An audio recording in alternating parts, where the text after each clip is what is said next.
A very warm welcome, everyone. My name is Rose Hiscock. I'm the Director of Museums and Collections for the University of Melbourne. And before we start, I'd like to pay our respects to the traditional owners of the land we meet on today, the people of the Kulin Nation.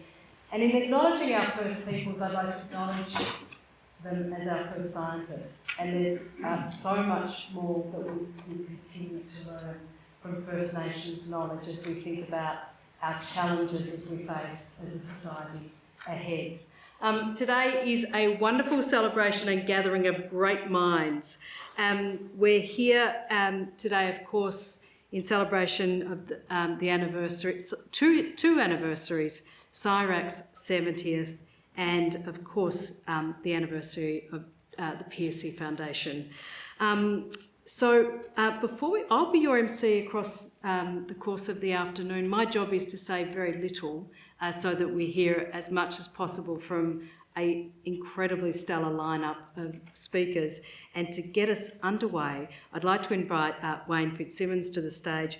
Wayne is, of course, the chair of the Pearcey Foundation and has been an advocate and tireless active and energetic advocate for the place of information systems, technology, data, computer science as an enduring part of our lives. So Wayne, over to you to kick us off.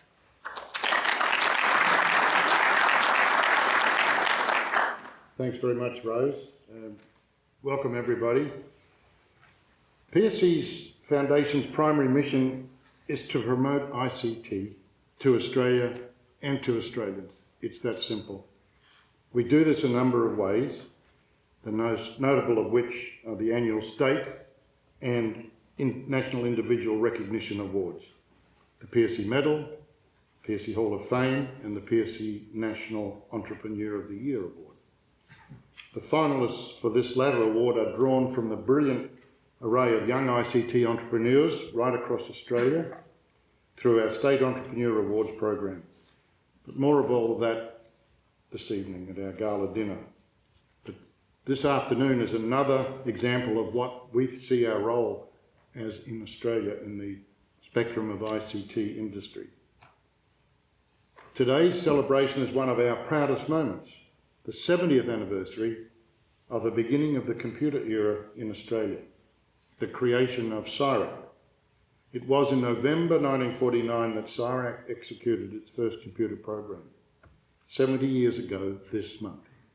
In fact, this is the second of two anniversary events we are holding this year.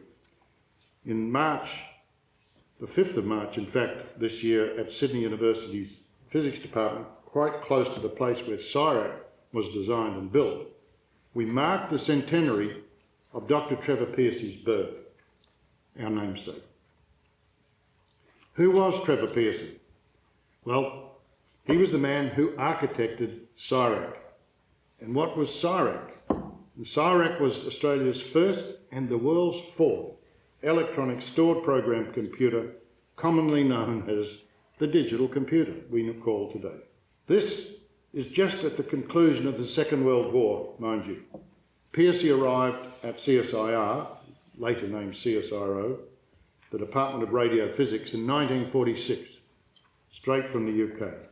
Still in his mid-20s, before any stored program electronic computer had operated anywhere in the world, he persuaded CSIRO management he could design one and he could build it right there in Sydney.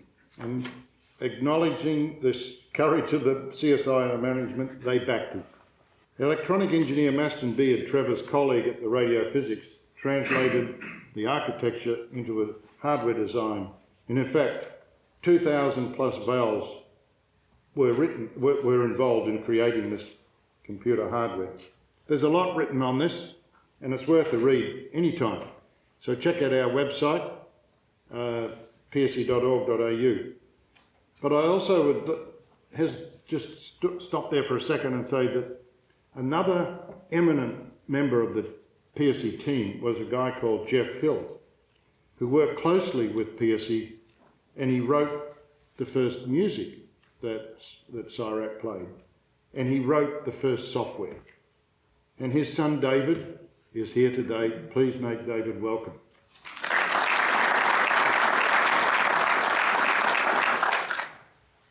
So, here are these young scientists and engineers working at CSIRAC. Sound familiar? In fact, Pearcey was 29 when CSIRAC first executed its programs. Sounds even familiar, right? And we're given the nod from CSIRO management to undertake this pioneering research and development starting in 1946. So we're here today to mark this special moment in Australian history, our scientific, technological, industrial and national history, for which we Australians should be immensely proud.